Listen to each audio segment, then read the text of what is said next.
Welcome to my channel.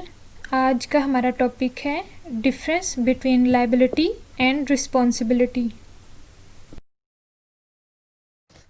तो सबसे पहले हम डिस्कस करेंगे रिस्पॉन्सिबिलिटी को। रिस्पॉन्सिबिलिटी का मतलब है ज़िम्मेदारी, यानी उर्दू में जो मतलब होता है वो ज़िम्मेदारी है।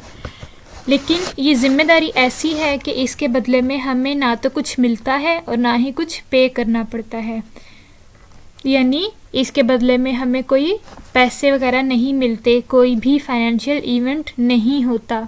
जैसे कि अगर हमें कोई काम कहा जाता है तो वो काम करना हमारी ज़िम्मेदारी है, लेकिन उसके बदले में हमें पैसे नहीं मिलेंगे। हाँ, लेकिन अगर शाबाश ज़रूर मिल सकती है। या फिर हम ऐसे भी कह सकते हैं जैसे कि एक हाउसवाइफ है और वो रोज़ घर के काम भी करती है, खाना भी बनाती है। अब वो जो डेली के काम करती है, वो काम करना, खाना बनाना, घर को संभालना, ये सब उसकी ज़िम्मेदारी है, लेकिन उसके बदले में उसको कुछ पे नहीं किया जाता। यानी कि अगर हम लोग बात करें कि मंथली सैलरी की, करती तो वो काम ही है, रोज़ का काम करती है, लेकिन उसके बदले में उसको सैलरी नहीं मिलती।